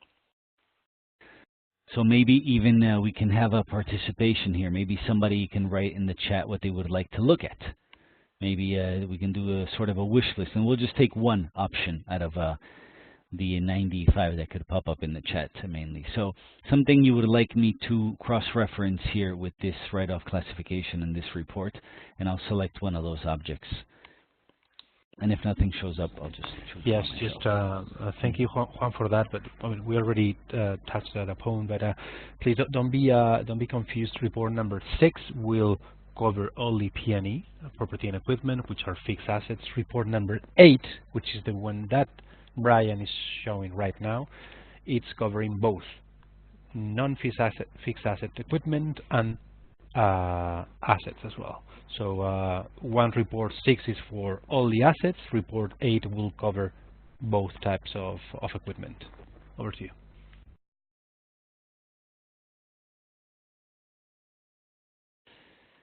Yes, thanks Daniel, and thanks Juan. Guys, just remember we show this first screen for a reason here. At the beginning, when we mention what type of what this report measures and what's the business need and the intention behind it. So we see here equipment, okay, all equipment that is in write-off process, while the other report was only showing the P&E items. Nonetheless, if you want to understand further, that's why I make reference. I know there's a lot to cover in this little time, but again, the scope determination that I add here with the page and the link to the job aid, this is definitely worth your while to click. And of course, I made reference to that right when I mark equipment type, asset, other, or both, and scope determination. You go to the job aid, check this page, and it'll let you know what this report is returning to you in terms of data. All right, so we have already now, I just left the write-off classification here. I have my information in the key figures, and now I could just go to the left here and select maybe an object. Are we lucky enough to maybe have a request from an attendee? If not, I'll just add one myself. Okay, so we could probably just drag the material group description, which would be probably a good option, and we can put that either before or after. In this case, I can put it before. And if we take a look here, we have the number of equipment 125 and 6. So in total, it's 130 pieces of equipment. Shouldn't take that long. And we should have quite an interesting analysis of the data from UNISFA based on the period that I added, which is really 2018, right, from January to December. Once I get that data loading, I'm just going to close this left side of the screen and take a good look at what the report looks like. We are 10 minutes away from the conclusion of the WebEx. I think we're doing okay in terms of what we wanted to show. Now, guys, remember, this is not the end of write-off and disposal, okay? We just started it. Tomorrow is where we're going to go in depth into other reports. Well, we'll definitely get to that report you're requesting with the notifications as well. So when you join us tomorrow, you'll see that. But at least we wanted to show you one of these reports live. And then besides this, and probably if you do want to have a better understanding of the write-off process, please get familiar or familiarize yourself with the notification document, which is a very important document that will either gather information from the equipment that is going to be written off, but as well it's a master record, a shell of data that it's going to start as well processes like maintenance or even the change of responsibility, the user accountability of one equipment or other. Because notification, it's one of the main focus of these reports sometimes, especially for the WebEx. So if you are familiar with the notification, you will be familiar with the columns displayed and the measurements in the reports. So if you're going to be dealing with write-off, you probably want to take a look at the notification process. If you do have some questions, we're happy here to help you, because we did start the process back 2 years ago. In case that you have any doubt or any job aid or any other presentation that you may want to have. Over to you, Brian.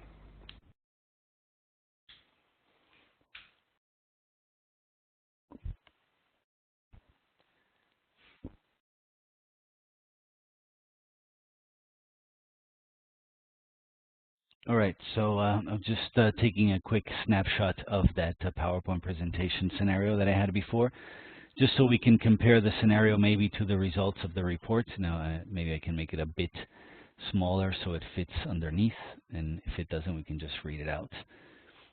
Okay, so it's still processing in the background, but part of the scenario that we're looking at here is these two. The one on the bottom is the one we're focusing on here, the one for the commodity manager. Would like to know the report on time needed to process equipment. First question here was, the report must show write-off completed timeline and pending timeline. If you check in the background here, we have two divisions, one that measures the pending and one that measures completed. Now the report has finally finished loading. And then we have the equipment must show equipment user status and report must show write-off classification. So for one of the things, we're in luck. The write-off classification is defaulted. We also have now, I added the material description, material group description, so we understand more or less these pieces of equipment where they fall under. Camping outdoor equipment here, for example, has 10 items, average equipment timeline 14 days. This is for completed, and then we have pending. So maybe what we're interested in looking at is only the pending side and not the completed side. Depends on what you want to do when you're looking at this report. If we scroll down, it's also subdivided here by groups, and what the subdivision is also related to the write-off classification depending on the material group description. And we see that we've had two different sections. Okay, so what's interesting about this report, if this is enough for what you're interested in looking at in terms of timeline, you can pull quite an interesting report with just the material group description, the write-off classification, and the time it took, in this case, UNISFA to process the write-off for these pieces of equipment. And remember, here we're combining two different things, right? We're combining assets and equipment. We still are on time to make some changes. So even at this point, if I wanted to just look at my assets, just quickly, just so that you guys can see what happens here, I could just go to the prompt and then still change my equipment type and just go here and select assets instead, because that's all I want to look at. Since the business area is still the same, the range is still the same, the data that the report will return to me now is only and strictly going to focus on the assets, so I have a visual of that. There's other ways of doing that, but this is just one way. It's actually a good way because in the back end, the report has not changed. The layout is the same. The only thing you're asking the system is to change the prompt. So the only modification, it will be the numbers that you see in the back end. But the filtering, the calculations, the sorting, whatever you have done in the report will stay the same. All right, thanks, Daniel. So it's still processing in the background. Now again, just a reminder, this is the type of scenario you guys will be asked to answer in the exercises we provide. Hopefully that's also clear. We're 5 minutes away from the end of the session. I still may have one more polling question to use if this report takes longer to process, so maybe I can launch that one in the meantime. And it's probably related to the last reports we just took a look at. So let me just have the polling here and see if I have one more question for you guys.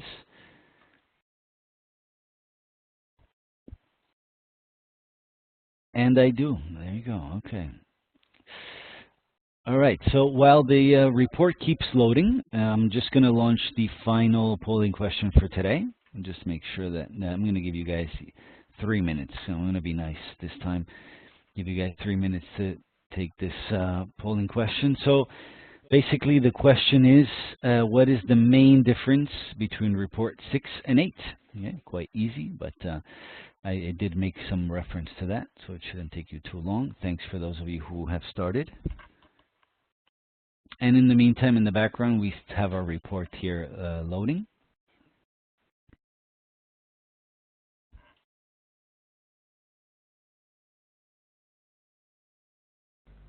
Remember, we answered this question 5 minutes ago, huh?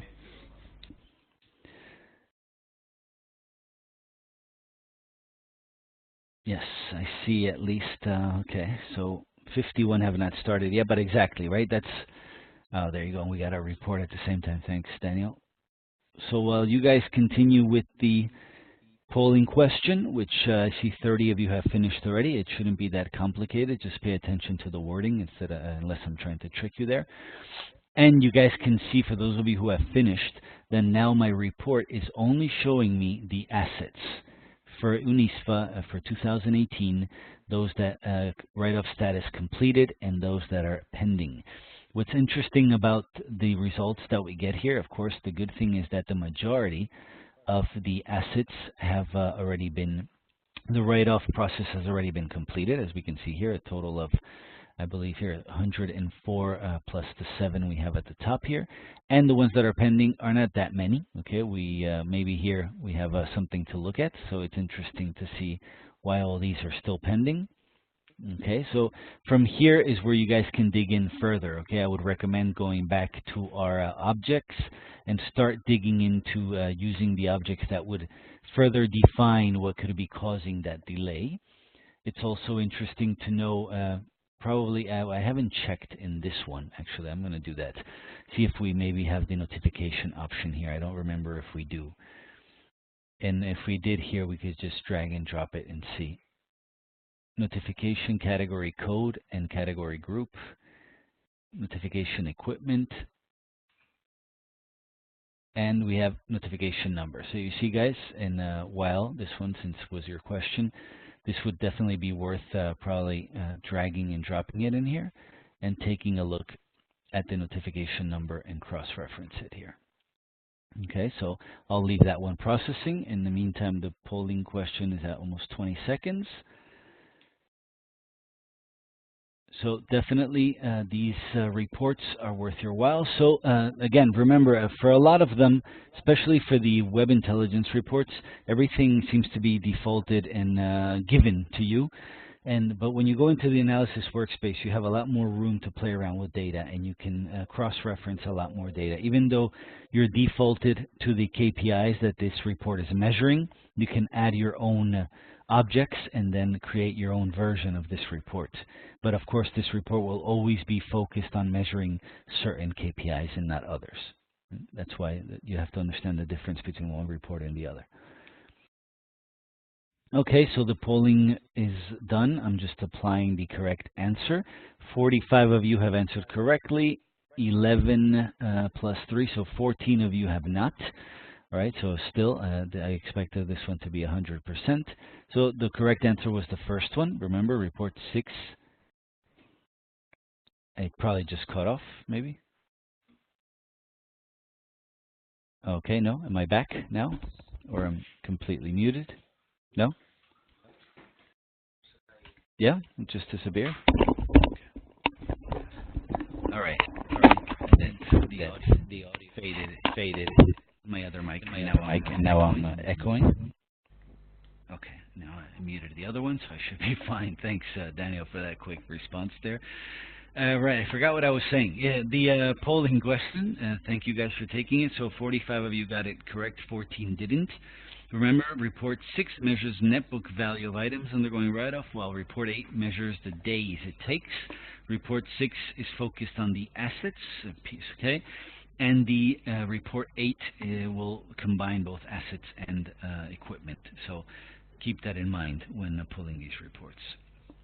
All right, now we finally have the final result of our report here with our equipment notification, with the notification numbers, the material group description, and the write-off classification. So it's quite a large result that I'm sure we could still minimize further, maybe even by write-off classification, if we're interested in just viewing some and not the other.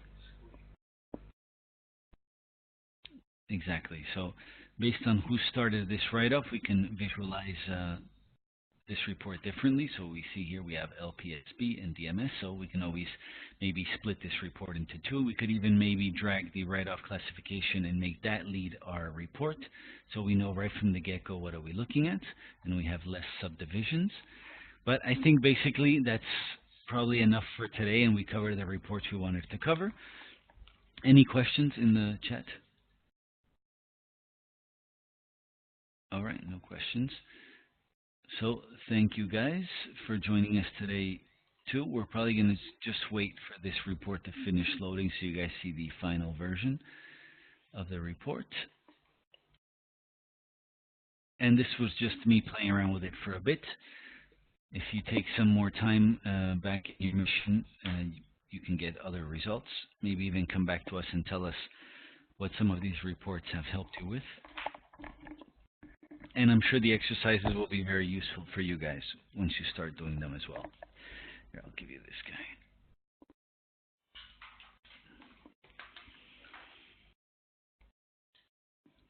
Yes, you hear me now? Yep. Okay, good. So I guess that we can just finish the session for today. You think it's already 4:02? Yes, absolutely. Unless we want any closing remarks or any questions. I think I just heard a beep, so somebody probably wants to speak up.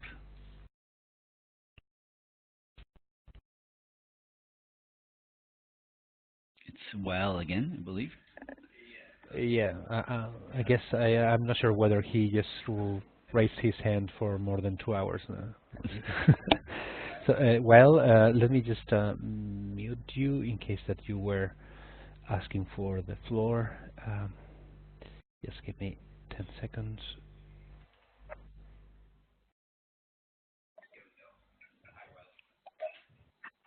Hi again. I'm sorry again. Just wanted to say thank you. This report 8, yes, it has all the fields we need to run our business, but report 6 completely naked. That's why if we could ask later on that to have the same fields in report 6, which is also the write-off backlog for the PP&Es. You know, because if you look at the fields later on your own, you will find what I'm talking about. It's very limited fields in report number 6. Unlike report number 8, all the fields are there. Notifications, everything is there. And thank you very much again. All right, thanks, Wael. I understand what you're saying. I'm not sure I hear some other echo there. We definitely understand what you're saying. The only thing is, since report 6 is mainly focused on the percentage of the net book value, it's reduced to that, right? You can dig in further in other reports. I'm not sure if Cass wants to intervene or Kirill to maybe close on why in some there's more data and others there's less, but basically they just can't have the same thing in every one of them, I suppose. But Yeah, the front end reports are meant to be only to satisfy the minimum summary of what's needed for the performance reports that you coordinate with Kiro. This is the KPI. But the analysis, all the analysis workspaces have just about, I mean, they have the level of detail that corresponds to what's being measured. But, you know, if I were to look at the job aid for Report 6 analysis workspace, I wonder if that, you know, if all the details are there. I think they are. I won't take time now because we're closing. It's already late. But I would be surprised if there isn't the level of detail that you need in every analysis workspace. Yes, thanks, Cass. Definitely. So again, well, just Cass just emphasized what we were mentioning before. Again, some of these are just meant to cover the KPIs, but it's true that taking a look at the analysis workspace, and I know that's probably what you're looking at right now, you may feel that one has less information than another, which could be completely possible. I don't remember exactly now which one it could be, but nonetheless, you have tons of other reports to use to get the information you need. If what you're looking at is cross-referencing notifications, then maybe you should look at another report. If what you want is percentage net book value, you should look at report 6. So definitely, and thanks, Cass, for that statement.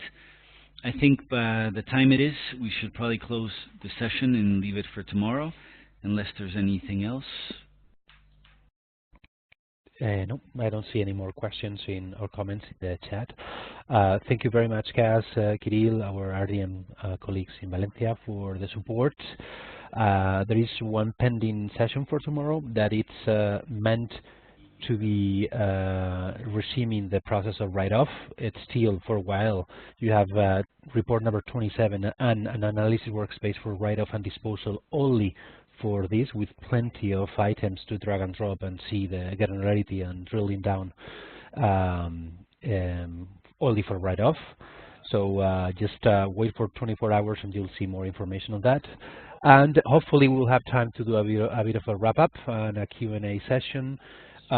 So we get from your end how the session went, and in case that there is some other concepts or things that may need to give clarity, that needs for us to give a bit of more clarity, or things that were left and not covered in the training. So let's have tomorrow 30 minutes for discussing that. And for my end, it's over to you. All right, thanks, Daniel. Yes, so just as a closer, I just pulled a report, the analysis workspace for report 6, just to understand what WEL is referencing to, right? You see the amount of objects, of course, here is not the same as the one in report 8, but again, we've mentioned it already, and maybe you should use report 8 for what you're interested in looking at, as this one is clearly focused on the percentage of the net book value of the assets, and should give you everything you need in terms of assets.